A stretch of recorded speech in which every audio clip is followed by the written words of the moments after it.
Alina. And I'm Layla. Welcome back to our channel, Elementary, my dear, where we make nutrition science easy for you to digest. Today we're fact-checking TikTok's nutrition advice. Be sure to hit the subscribe button so you never miss one of our videos. Those of you who've been following our channel for a while know the only thing we love more than nutrition is TikTok. And so when those two worlds come together and we end up on nutrition TikTok, you'd think we'd love it. Sometimes I end up a little angry. Say 80% of the time we walk away feeling a little angry, but here we are. We're gonna go through this for you. We're gonna play a little game of fact or cap. Did you know what cap meant before I wrote it down? I did not, and I appreciated the little Urban Dictionary definition. For the uninitiated, cap means like it's a lie. And so if you're on social media, you'll often see people saying fact or cap when they're like reacting to like, oh, look at this cool like hack, and they'll be like fact or cap. So that's what that means. Shall we get into it? Yes. Secret nutrition facts that very few people know about. Eating popcorn can help relieve constipation. Drinking hot cinnamon water can help with weight loss. Eating pistachios helps produce melatonin, which can help with insomnia. Follow me for more. Okay, the first claim that he made was popcorn can help with constipation. And believe it or not, that is a fact. The reason is because popcorn is actually quite high in a fiber called insoluble fiber. There's actually 13 grams of fiber, which is mostly insoluble fiber, in 100 grams of popcorn. There's soluble fiber and insoluble fiber, and they both are pretty important for having really good bowel movements. But insoluble fiber is especially good at speeding up the movement of food through your digestive tract and therefore can help with constipation. And along with fiber, if constipation is a concern for you, making sure you're adequately hydrated with good fluid intake is really important, as well as, believe it or not, physical activity can also help with constipation. You getting moving keeps things moving through your digestive tract. Typical fiber recommendations, depending on the population, between 25 and 35 grams per day. And most people aren't meeting that. So by having only 100 grams of popcorn, you're about halfway there. So next up, he says hot cinnamon water can help with weight loss. So fact or cap? Cap. So this is what we're doing now. Believe it or not, there's actually quite a bit of research on this topic, which I don't know, I'm kind of blown away that there'd be that much research seeing the effect of cinnamon on weight loss. There's actually a study that was a meta-analysis of multiple meta-analyses, umbrella meta-analysis. And this is where perhaps it's a half cap? You know. It seems like, well, that wasn't a good idea. It seems like consuming at least 3 grams of cinnamon a day can help reduce body weight by less than a kilogram. So about 0.67 kilograms, which is about 1.5 pounds. And this is over a several month period. So I guess this is one of those situations where there's like statistical significance, but arguably maybe not enough clinical significance. Also, just looking at the 3 gram amount, I really like cinnamon. I like adding it to things, but you know when you add like too much cinnamon to something, like, that's quite cinnamony. So I'd say 3 grams, that's over a teaspoon in water, sounds actually really gross. Cinnamon is really great. It's helpful in terms of having a lot of antioxidants and polyphenols, but using that specifically for weight loss, probably not very effective. And I didn't have a B. Cinnamon is absolutely a great spice. I think especially in like the cooler months, it definitely adds a nice vibe. But in terms of, is it actually going to kind of be a super important ally in a weight loss process? I'm going to say no. It might be a good compliment, maybe, you know. Sure. I don't think maybe the cinnamon is the driver there, you know. But you know, maybe if you're trying to lose that last 0.67 kilos, that's where you should go. All right. Should we talk about the pistachios now? Let's reset. Smooth my hair out. The third claim that he made was that pistachios help produce melatonin, which can help with insomnia. And we're gonna say cap.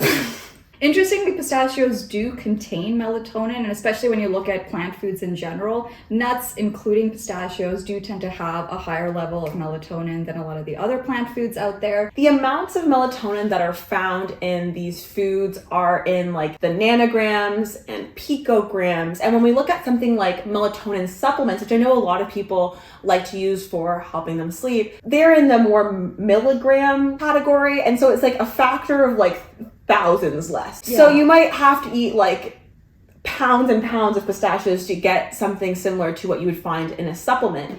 Additionally, a pistachio isn't just melatonin, it's melatonin with some fat and some fiber and some carbohydrate and a bunch of great nutrients. We actually don't really know what the effect of having that small amount of melatonin is in the context of all those other things wrapped together. Does it even have the same effect as melatonin? Is your body absorbing it and using it as melatonin?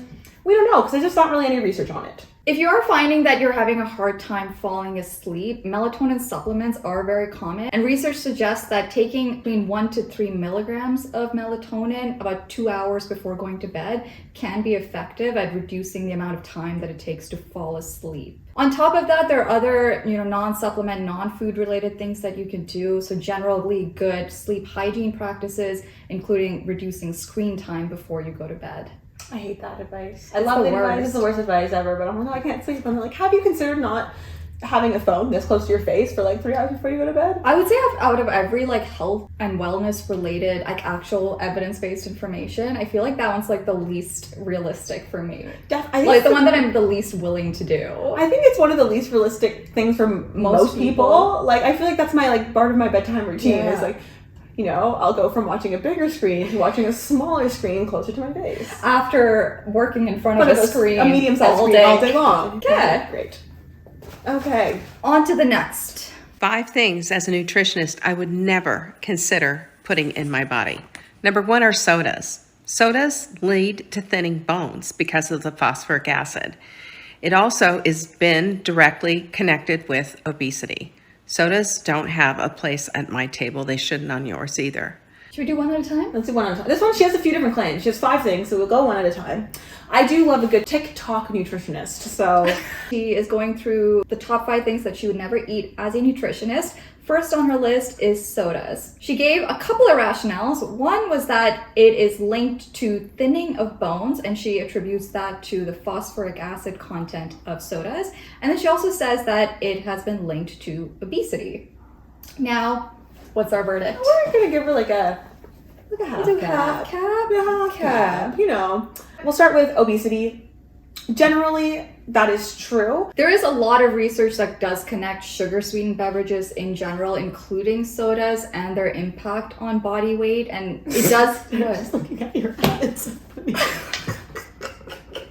Like a sideways cap kind of gal? No. Okay, anyway, go ahead. I'm definitely not a sideways cap kind of gal, guys. I'm doing this for y'all. And it's thought that the reason is because a lot of these beverages, obviously the sugar-sweetened versions, do contribute calories without contributing any meaningful nutrients or level of satiety. So if they are a regular part of your diet, as you can imagine, over time, that may just skew the energy balance and lead to weight gain. But if you watch our video from a few weeks ago, you will know that sugar-free beverages do actually not contribute to weight gain. So, it depends on the kind of soda that you're going for there. So, that's generally true. She also mentioned that there's concern about the impact of sodas on your bone health. And she specifically mentioned phosphoric acid, which is interesting because phosphoric acid isn't actually found in all sodas. It seems like they're more of a common ingredient in sodas that are more like colas as opposed to all of them. However, I see her point. Maybe she meant specifically colas, and I think colas are probably some of the more common sodas that are being consumed. So let's talk about both phosphoric acid and sodas in general and their impact on bone health. Interestingly, sugar-sweetened beverages are associated with lower bone mineral density, and we find this is to be true especially in females. And there are a couple of reasons for this. One was she mentioned the phosphoric acid, and it is thought that because phosphoric acid has a really low pH, but when it gets to your stomach, perhaps it alters the pH enough that it might actually make it harder for your body to absorb calcium. With this disrupted calcium absorption, along with possibly these types of beverages actually displacing calcium-rich foods, or perhaps just being in conjunction with a lower calcium diet, perhaps that could be contributing to compromised bone health. One thing to note there is that is an acute effect. So you have a low pH drink like sodas. This is very low pH, pH 1.8. For a short period of time, you might expect changes in calcium absorption. Another factor that is actually not only specific to colas and sodas and sugar-sweetened beverages is actually the sugar content. There is a theory that sugar has an adverse effect on bone metabolism because it increases the losses of calcium. Calcium is the mineral that makes up your bones, and it is a major contributor to your bone health in the long term. So having something like sugar, which changes calcium metabolism and increases losses of calcium, may have an impact on bone health. All that being said, this is probably more of a concern if sodas and these types of sugar-sweetened beverages are a significant part of your diet. So if you're drinking several servings of these products on a daily basis, that's pretty much when you'd see these types of adverse effects. Having, a soda once in a while, even though what we said might sound like it's really scary, having a soda once in a while is not actually gonna, immediately lead you to have a fracture in like a week or something. Number 2 is aspartame anything. There's all kinds of neuropsychic issues that are connected with that, including headache, convulsions, you name it, it's connected. We don't need that use. Instead of using aspartame, start using things like monk fruit or anything, but not that. Strong words Very against strong aspartame. words. You can use anything. Not Just that. aspartame. Not that. Absolutely not. Okay. All right. Ready? Yes. That one is cap. Full cap. Full cap. Full frontal cap. Aspartame is an artificial sweetener, and I feel like there's been an increasing amount of scrutiny on these kinds of artificial sweeteners, and aspartame has been at the forefront of that scrutiny. Idea that aspartame can cause what she calls neuropsychic symptoms. There actually has been some research in this area. A lot of it is in mice and rats at really, really high doses, and they found that can cause some differences in some of the chemicals that are produced inside of their brain and may lead to negative side effects in mice and rats at high quantities. With something like aspartame, there's actually a daily limit that is recommended by agencies like the FDA, and for the FDA it is 50 milligrams per kilogram of body weight per day, which is the equivalent of 18 diet drinks. Like I said, we have seen some adverse effects at really high quantities when tested in animals, and the way that the research is done on novel products like this is to kind of test it in animals and then kind of extrapolate it to what would be acceptable for humans. When you look at human research, it doesn't seem like that effect is there. Research on like one-time acute exposures to aspartame, there doesn't seem to be any negative effect when it comes to things like headaches or cognition or hunger or reaction time or memory. There also have been some more longer term studies done. Again, we don't really see any effect of aspartame at any quantity, even up to 45 milligrams per kilogram, which is very close to that daily limit. Number 3 is margarine. Margarine is not, it's not even fake butter. It's just fake crap, period. Let's just have some respect for the cow and put butter on our toast again. Can we agree to that? Please. Margarine, no. You know what? I'm all for respecting cows. Yeah. Respect all animals. Love it. This one, I'm not voting factor cap because this just really just seems like her opinion. Like, She didn't really say anything. she said She called it crap. she said it was crap. That's her. That's her. I opinion. mean, she's definitely allowed to view it as crap. I would say, hard margarine that has been produced in the past is really, really high in trans fatty acids, so that is bad. But those products are actually banned right now in Canada and the United States. Current margarines aren't associated with negative health outcomes. If anything, have been associated with positive health outcomes, especially when they include like plant sterols and stuff like that. Especially when they replace butter. Yeah, when they replace butter, which is a saturated fat. So yeah, she doesn't like margarine. Honestly, I'm not a huge margarine girl either. I like the taste of butter better, so I'm a butter girl on my toast. I think this is probably coming more from a place of fear around I processing think so. of foods and feeling that, butter, fewer ingredients, more natural, therefore better. Which I know is like a very common kind of, I think, decision-making framework that people have, like more processing equals bad, less processing equals better. I do feel like that's probably where she's coming from, and you'll see why I think that. Number 4, anything that has a box that says natural or low fat or anything like that, what that is, that's code for crap. Because inside of that box is all kinds of garbage, which leads me to number 5. And that is anything on the box ingredients that is unpronounceable is not going to go into my body and shouldn't go into yours either. Do you know what half this stuff is? If you don't know what it is, you shouldn't be eating it. Our bodies understand what food is and will eat, and can deal with that. It can't deal with unpronounceable chemicals. And that's what I have for my 5. So the first thing that she said there in that little clip was that anything with a nutrition or health claim, whether it says natural or low fat or whatever, stay away from it because what's in the box is pure crap. Are we voting? We're voting. Okay. 1, 2, 3. What do we got? Do another pensive half cap. Yeah.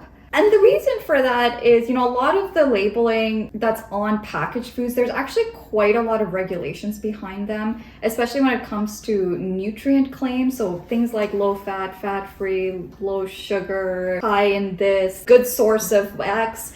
All of those claims actually have very specific definitions. The definitions are based on specific quantities. And even when it comes to certain health claims, like when it says oh, this has been shown to be good for this. There's actually very specific claims, and there are very few types of ingredients or compounds where manufacturers are allowed to put claims like that on the box.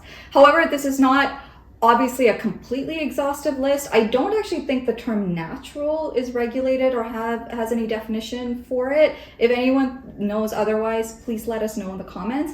I tried looking that up and it doesn't seem like there's actually a definition or a regulated definition for natural. And also her claim that anything that comes in a box with a claim on it is a little bit, far-fetched. I will say that marketers are very, very, very good at their jobs and tweaking the words just so they can fit the regulations and not get in trouble. But for example, you can have a box of oats, and those always have high in fiber, good source of beta glucan, can help with cholesterol. Those typically come in boxes or bags with claims, and that's generally, I'd say, a pretty good, healthy food. Those claims are generally true. I do think that this is also coming from a place of if there's a box with a claim on it, then it must be an ultra-processed food, and therefore it's bad. I'm speculating here, but that's the vibe I was getting. That is probably the vibe. But the way our food system is set up is that most things do come in boxes. Some things are more processed than others that are in boxes. But they're not putting on a box of pre-chopped carrots low in fat. They could, though. But they don't. don't. I think also maybe her point, just because something is low in one nutrient or compound or high in one nutrient or compound doesn't necessarily mean that the entire food is somehow quote-unquote healthy. You do have to take into account the whole food matrix and in the context of your whole diet. But I would say, I've seen on nuts and stuff, good source of blah, blah, blah. That's true. So, I don't know. I'm calling a little bit. That's why we're kind of a half cap. Yeah. Where was the truth part? The truth is that marketers do their jobs really, really well. So sometimes you get claims. Remember when we did the mushroom tea video, and they had this claim that wasn't exactly a health claim, but it was relaxation, but they had a little snoozy little bear or something on it, and it made it seem like it's going to help you sleep. They didn't explicitly say it, but they put something in there to kind of make your mind lead to that conclusion yourself. The last claim she has on there is, 100%.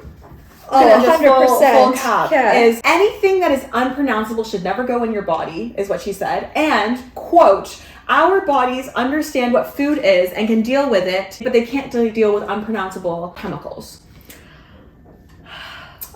I feel level of literacy or level of scientific or food literacy does not equal level of healthfulness. I would say that's accurate.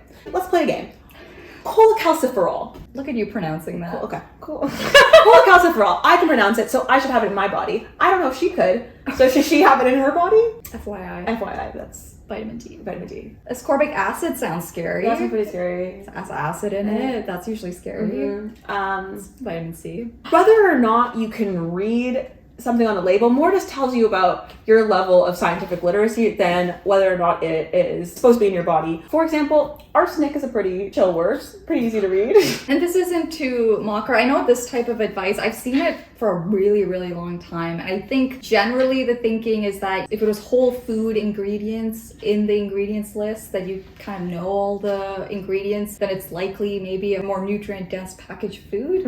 And if there are a lot of chemicals in there, then perhaps it's probably a more ultra processed food. So I think maybe that's what she's getting at. So from that angle, I kind of get it, but I do think that, that's more of a comment on if, a significant part of your diet is coming from ultra processed foods, then perhaps there's more opportunities for improvement there when it comes to making a more healthier diet.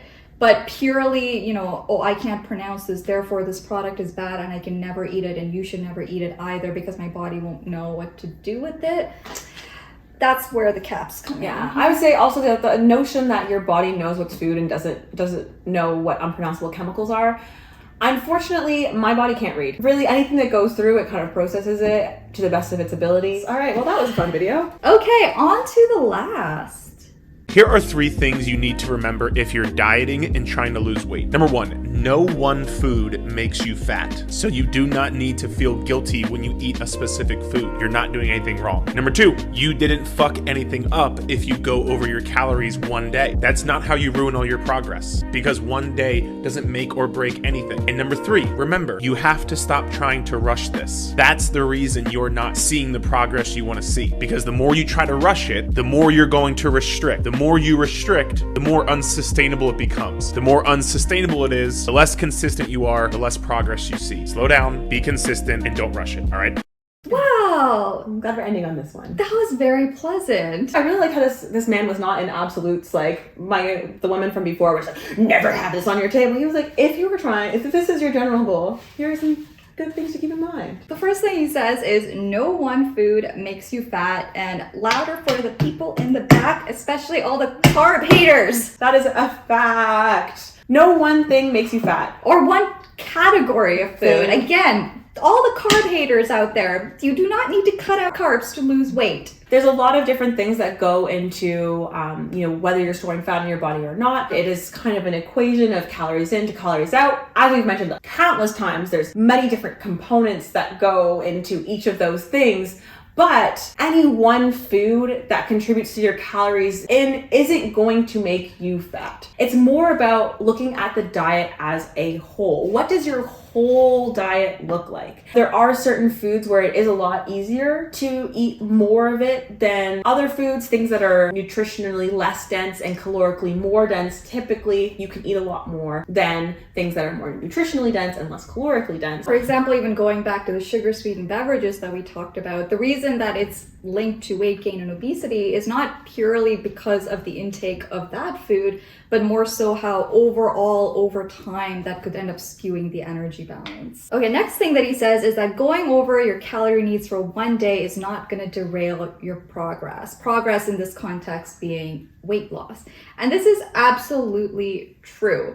It takes quite a bit of excess calorie intake to gain even 1 pound of body fat. I think perhaps there's, when people are on a weight loss journey and are weighing themselves regularly, sometimes maybe one overeating episode or one overeating day perhaps could lead to the number on the scale being up by a couple of pounds, maybe 3 pounds the following day. But I can guarantee you most of that is not fat. But I think that the assumption is that, oh my goodness, I spent weeks or months losing 5 pounds and now in one night I gained 3 pounds. Nothing, this isn't working. Why am I even doing this?